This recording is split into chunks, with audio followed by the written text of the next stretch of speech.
Newton's third law states that for every action there is a reaction that is equal in magnitude and opposite in direction. Newton's first and second law talks about forces acting on an object, such as a disk sitting still on a table.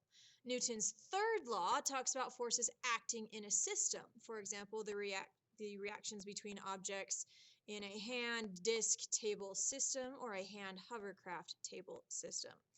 To draw the forces on a disk at rest, we would draw gravity, that's the easy one, the force of gravity. And then the reason why it's not moving towards the center of the earth where gravity's pulling it is because the normal force is also acting on that disk. This is what we've done in the past for Newton's first and second law.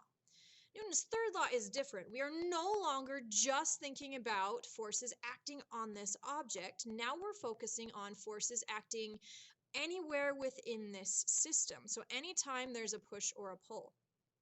So in this case, this hand right here is pushing the disc. So that represents the disc is actually moving. It's not at rest. It's going from rest to moving to the left.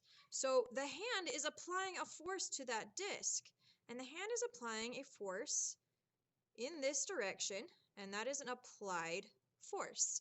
But Newton's third law says that for every action, there is also a reaction, and so there's also a force going this way that is equal in magnitude, meaning the same size force, but opposite in direction, so our arrow is going to go the other way. Now, what force is this? This is also an applied force. As our hand pushes the disc also pushes back on the hand. So this is also an applied force.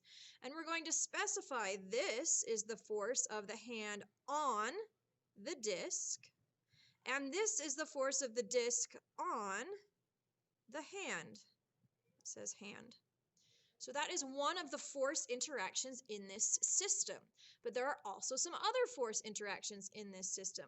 This disc is sliding, and we know that there's a force for sliding. It's called friction, and friction goes in the opposite direction of the movement of the object. So we have friction, the friction force, going this way.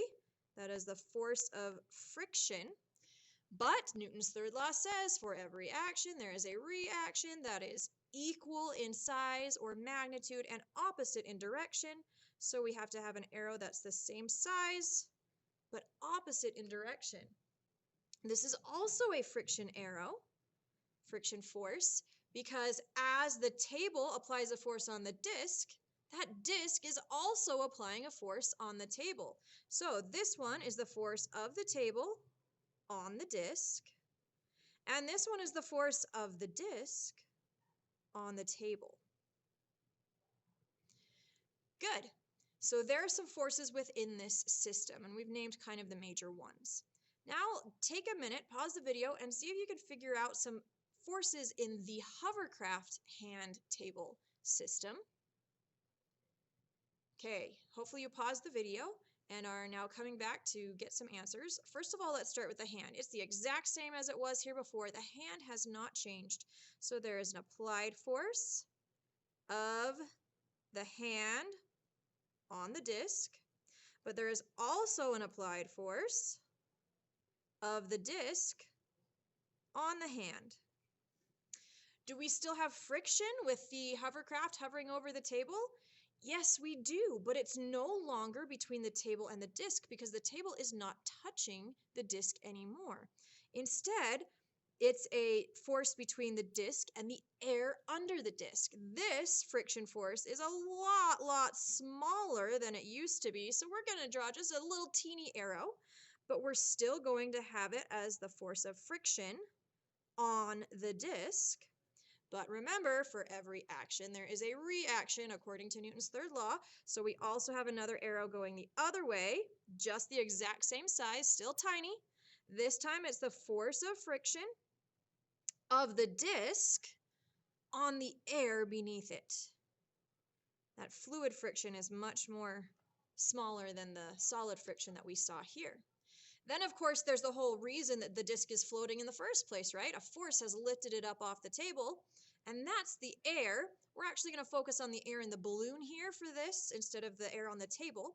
The balloon is squeezing that air, and so there's forces coming from all directions in the balloon, but the only way that air can go is down. So we're going to draw a downward arrow. This is an applied force of the balloon on the air inside the balloon. But, of course, if there's an action, there's a reaction according to Newton's third law. So we have another arrow that's the same size and opposite in direction, and that is also an applied force of the air on the balloon.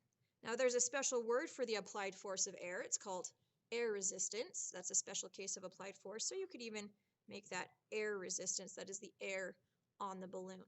But you can see the difference now. Before we were just looking at forces on an object.